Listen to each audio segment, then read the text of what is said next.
Exponential functions. An exponential function is when an exponent is a variable. All right, so an exponential function, if you look, is ab to the x. ab to the x. You'll notice that the x is in the exponential place. That is an exponential function.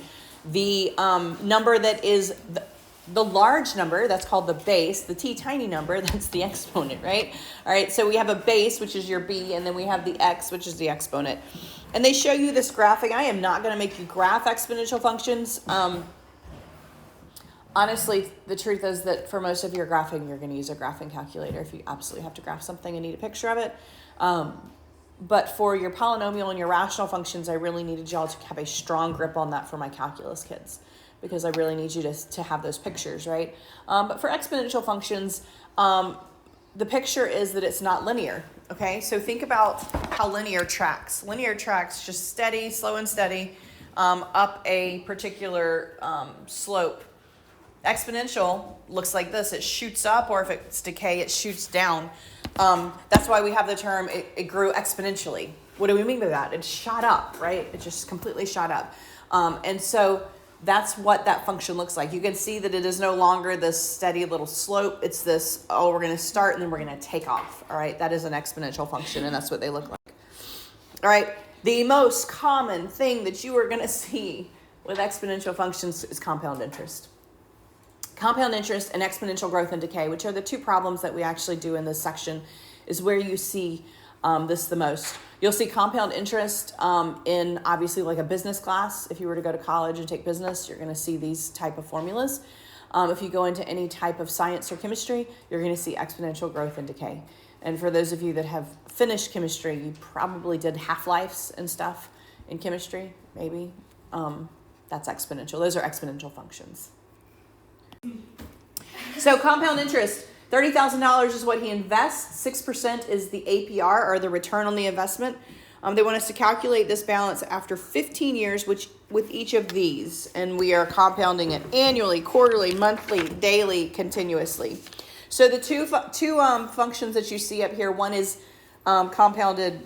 It says annually, but that actually means like an n is the number of times a year it compounds.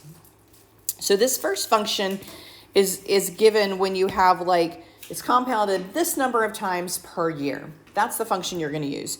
P represents the principal, which you initially invest. R represents your interest rate, which is that 6%. Remember, you have to put that in decimal form. So that in this case would be 0.06, right? N, the number of times per year it compounds. This really matters because you'll notice as we do this, that the more often it compounds, the more return you get, which by the way, works against you when you take out a loan. So you take out something like a credit card, they compound every 30 days. Okay, that's once a month they compound. That is why credit cards roll, because the next month you are paying interest on your interest. It's called compound interest.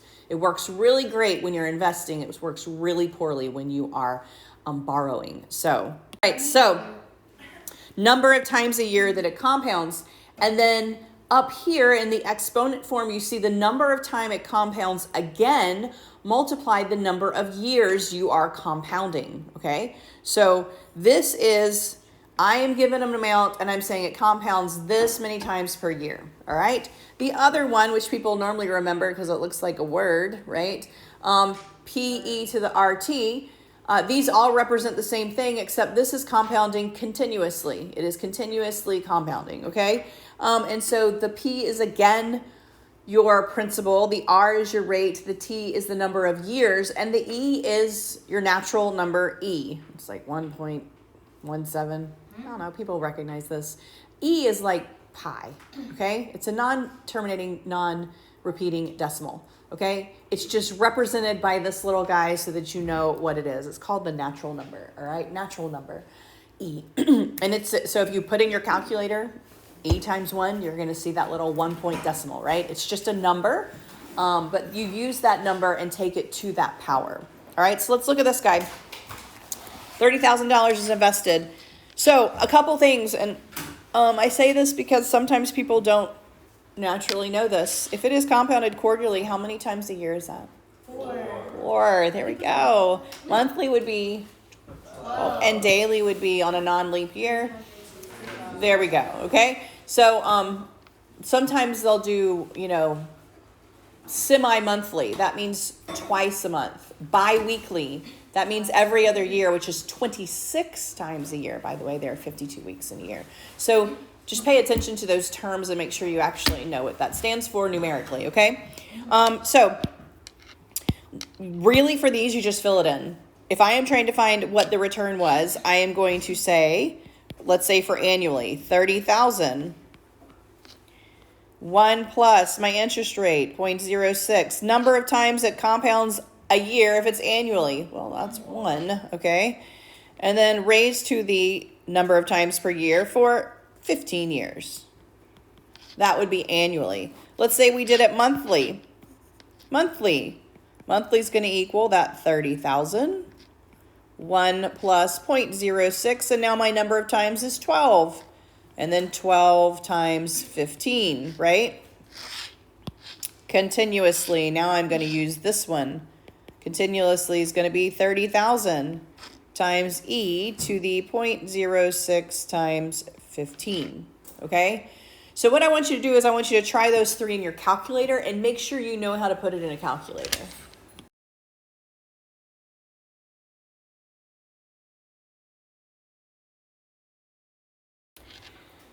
You will see growth and decay. The growth and decay models look very much like your other model, except you really only have annually or continuously. And honestly, for growth and decay, 9 times out of 10, you're going to use continuously. Rarely have I seen it compounded annually. In 1963, the U.S. Fish and Wildlife Service counted 487 pairs of nesting bald eagles in the 48 contiguous states. After being placed on the U.S. endangered species list in 1967, their number increased to 3,035 nesting pairs in 1990.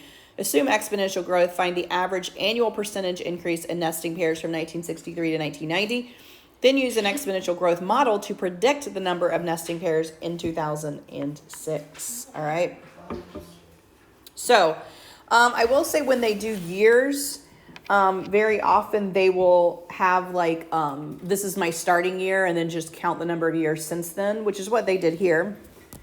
So if you'll notice, it says, let time 0, t of 0, or your initial, be 1963.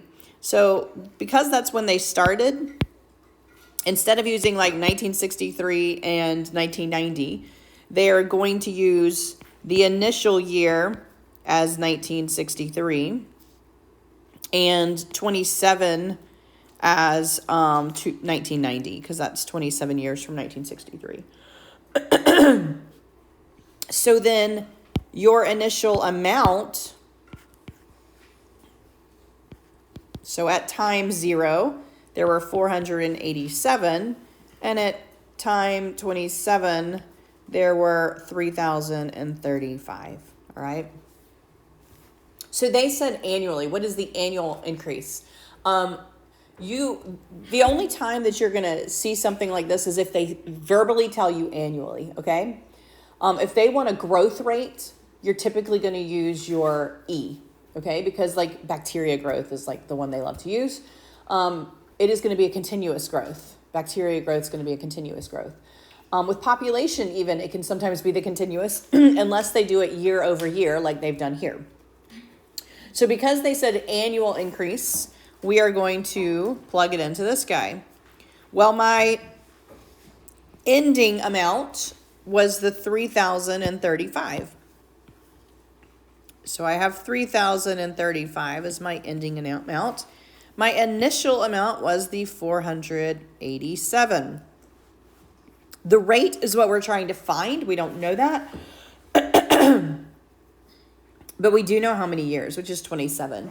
And they actually show us to solve this with roots. We're actually going to learn in the next, like section 4, I think, to solve it with logarithms. So the first thing I want to do to try to isolate this r is to get rid of that 487. And so I am going to divide both sides by that 487. So I have 3035 over 487 equals 1 plus r to the 27th. And just like anything, you need to take the root. Now, on your calculators, you can take a 27th root. It's really tiny. So in your calculators, you actually you should have like an x to a y, and then above it, that's going to be your root that you can take. But I'm just going to show you the process right now. We're going to move to doing this with logarithms, which I think is easier. So if I do the root, over here I have 1 plus r, over here I have this root of this guy. And then, of course, to solve, I'm just going to take that root and subtract. And I think they have approximately 0.0701, which means it was a 7% growth rate. Now, I will tell you that when you're solving for like within the parentheses, you're going to start seeing a pattern here that just like your root cancels out your exponent, we're going to find that your log cancels out your exponent as well. And so there is a connection between your logarithms and your exponents here. Half-life, there we go. That's what it's called. The half-life of carbon-14 is estimated to be 5,730 years. Okay, what that means is it takes 5,730 years for the amount that you start with to cut in half. And as you can imagine, if you've ever tried to cut a piece of paper in half and you keep cutting it in half, it seems to go on forever, because it kind of does, right? Basically, you're taking that 1/2 to a power when you're talking about a half-life, because you're saying 1/2 to this power, okay, 1/2 to the next power, okay? You're basically multiplying by 1/2 because you're dividing this guy in two, all right? So every time you multiply it by 1/2, you're taking that 1/2 to another power, okay? Organic remains near Ailes stones in Sweden have been used to date the monument near AD 600. Suppose a sample of the remains contains 68 milligrams of C14. Estimate the original amount in the sample 1,400 years ago. Predict the amount of C14 remaining in the sample 50 years from now. Okay, so we are going to use the continuous breakdown here, your continuous. For this particular one, we are not multiplying by it, we are actually dividing by it, by the half-life, because it is a half-life. So you have what you're trying to find. You have your initial. This is going to be 1/2 because we're talking about half-life. You have your time, and you have what happens. Your rate is actually divided. It's going to be 1/. So while you're multiplying by your rate is actually 1/, that amount, because it's a half-life, okay? So you're actually reducing it by that amount. So for this one, we do not know our initial. That's what they're actually asking, the original amount. We know how much remains. So how much remains is actually going to be this piece of it, 68. We don't know the original. We know it is a half-life. We know the number of years, 1,400 years.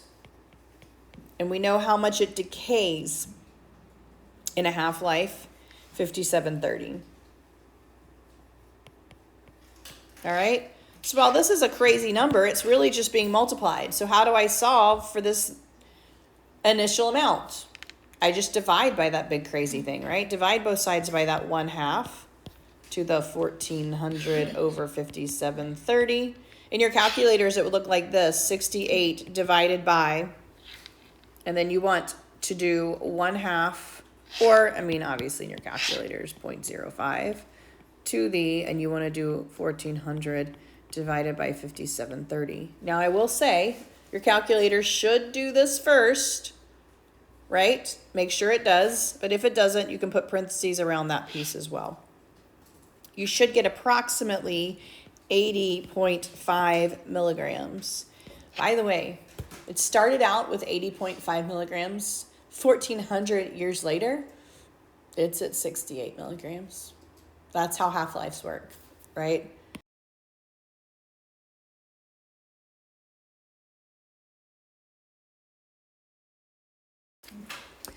All right, so just like addition and subtraction are inverses of each other, exponential equations and logarithms are inverses of each other. And just like they cancel each other out in equations, logs and exponents cancel each other out in equations, all right, which is what we're going to use this for. You'll notice the little pictures, by the way. Logarithms are used when calculating the Richter scale. So that's actually an earthquake remains from a road there. But one of the things that we did in the last section was we took the 27th root of something, right? Well, that is one way to get rid of an exponent.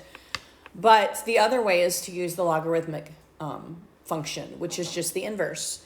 And you'll see that they write it like this. So we have been talking about exponential functions, which means that you have an exponent in your, a variable in your exponent.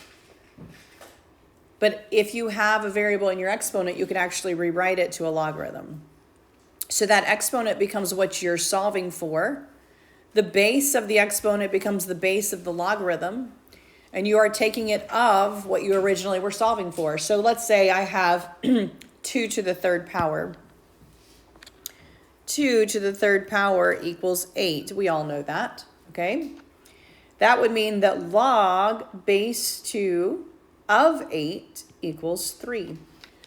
So while exponential functions, you're looking for the answer once you take something to a power, logarithms, you're looking for the power that you would take something to get that guy. Okay, so they're just switching it around. All right. And so if you look at this first example, when you have something like this, you can rewrite them as exponential problems, and then it makes a little more sense sometimes. So if I had something like this, I would say, well, that's what I don't know. So if I rewrote this, I would say 2 to what power equals 64? Well, 2 to the 6th power equals 64, so that must be 6. So the log base 2 of 64 is 6. What am I finding? I'm finding out what you have to take the base to get that number. Same thing with the next one. I don't know this answer. So this means 4 to what power equals 1 over 16? Well, 4 to the 2nd power equals 16. To put it in the denominator, we just make it a negative. So 4 to the negative 2 is going to equal 16. So the log base 4 of 1 over 16 then is going to be negative 2. All right, look at this one. I don't know what this is, so I'm going to say 5 to what power equals the cubed root of 5? Well, I can actually rewrite roots as powers.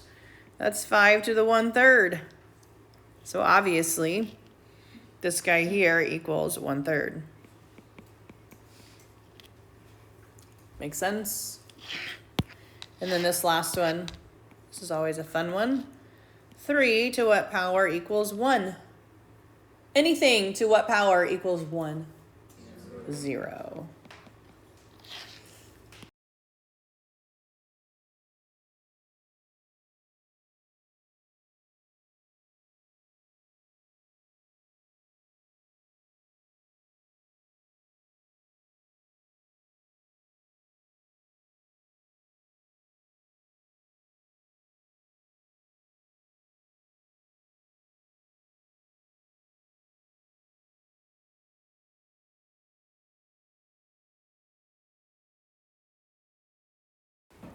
So if you have a log,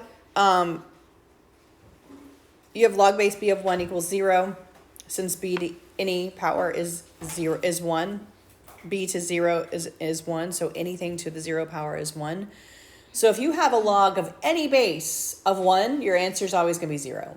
Doesn't matter what the base is, because anything to the 0 power is 1. So this is your first property. Doesn't matter what your base is. If you are taking it of 1, it's going to be 0. If it is the base and the number that you are taking the base of the same, that's going to be 1, because you're saying, hey, log base 5 of 5, what power do I raise 5 to get 5? It's going to be 1, right? So when these match, it's always going to be 1. If you have these and this guy is to a power, then it's going to be that power, because you're saying what power to get here. Well, I've already have it in the answer. They kind of cancel each other out here, which is what we're going to start finding. Log is the inverse of exponent. So if my log has a base b and my exponent has a base b, these guys just cancel out, and my answer is just my exponent.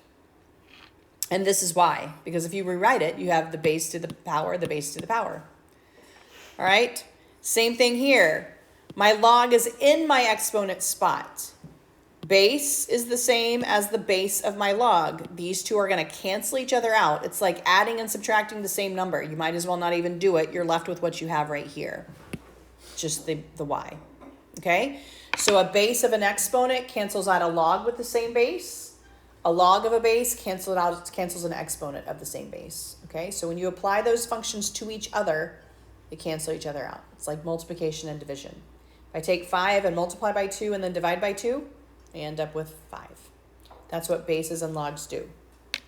All right, so if I were to use those properties, anything to the 0 power is 1, so any log of 1 is going to be 0.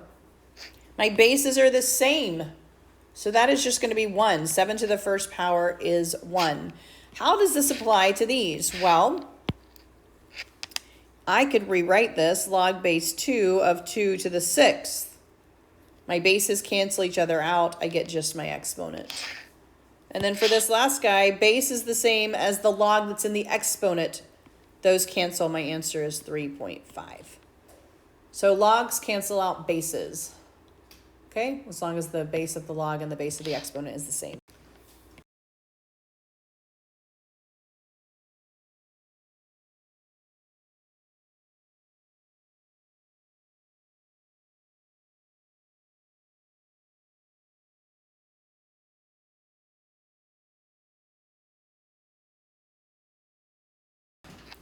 All right, so there are two types of specialty logs. The first one is a common log. If you look on your calculator, you will see the word log, all right? Logs must have bases, okay?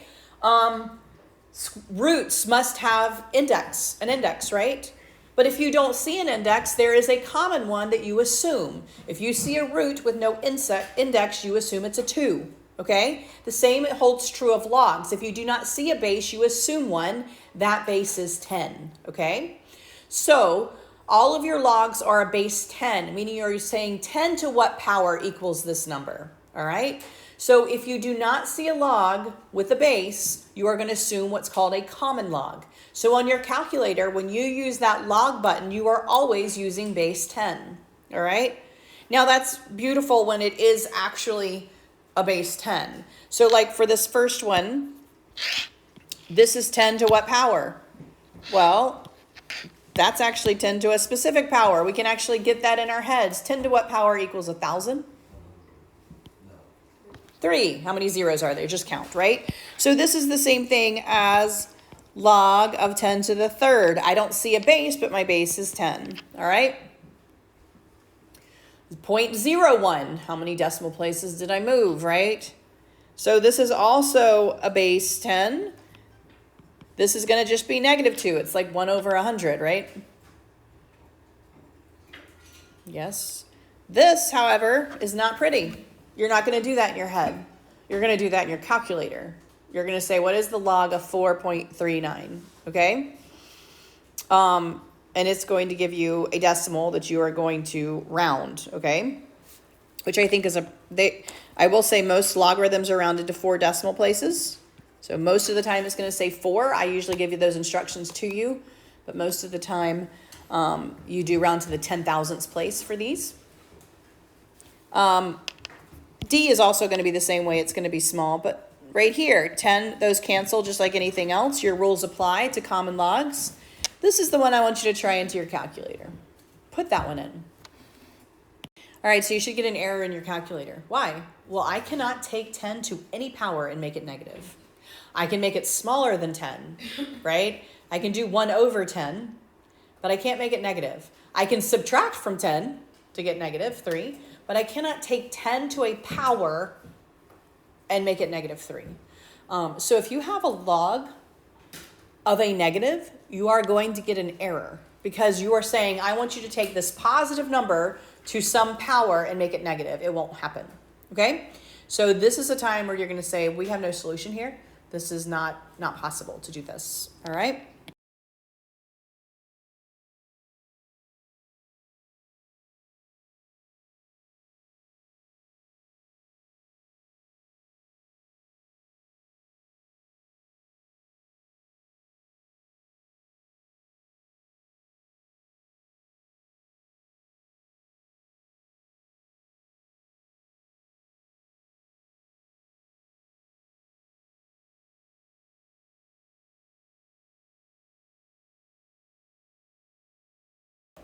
All right, so just like you have log with no base, that's going to be base 10. On your calculator, you're always also seeing ln. That is your natural log. What is your base of your natural log? Well, it's your natural number, which is e. All right, so you'll notice that on your calculator, above the log, the secondary function of that button is 10 to the x power. Those are the same bases. Above your ln on your calculator, the secondary function is e to the power, right? E to the power. That's because your base of natural log is e. So if you see the word log, the log spelled out, that is base 10. If you see ln, that is the notation for natural log. All of your rules work exactly the same, by the way. Whatever works for base 10 or base 2 or base 5 also works for base 10 or base e. So all of these are the same. ln will cancel out a base e. Just like log will cancel out a base 10 and log base 5 will cancel out a base 5. So if I have something like this, these two guys cancel each other out, I just have a 2. These two guys cancel each other out, I just have a -1. If it's something like this, I'm going to use my calculator and use my natural log key, all right? I can't take e to any power and get 0. It's not going to work. Now, if that were a 1, my answer would be 0.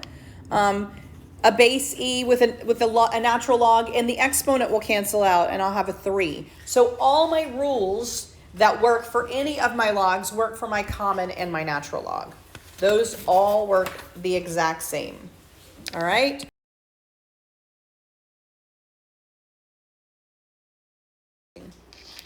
I always like to know how things work, right? You hear an earthquake and they're like, it's 4.7 on the Richter scale. What does that actually mean? Okay. What that means is they have an amplitude that is like their reference amplitude. Okay.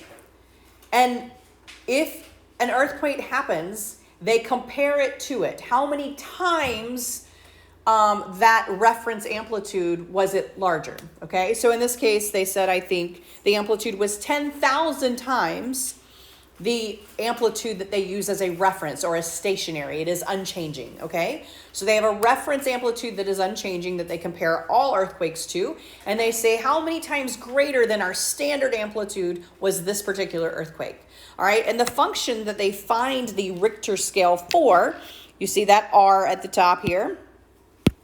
The Richter scale is based on a log of what the amplitude was divided by the reference amplitude, okay? So you take the amplitude that it was and divide it by the standard and take the log of that and you get that Richter scale, that number from like usually 1 to 10, hopefully.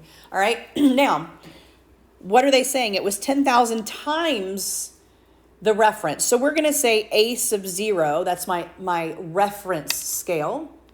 It was 10,000 times that. So we take 10,000, multiply it by that reference amplitude.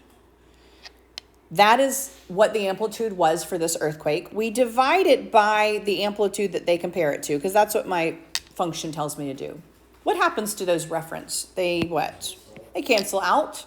So I have the log of this 10,000, which actually this is common log.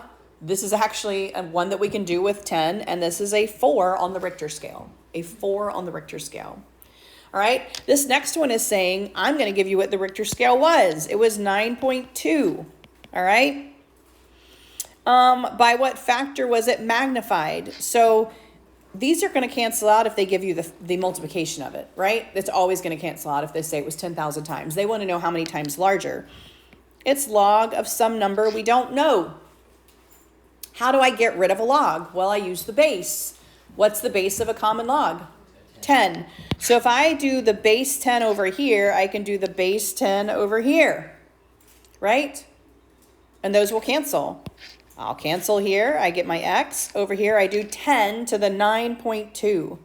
10 to the 9.2, which is approximately 1.6 billion times. By the way, that is a strong, 9.2 is a big earthquake, right?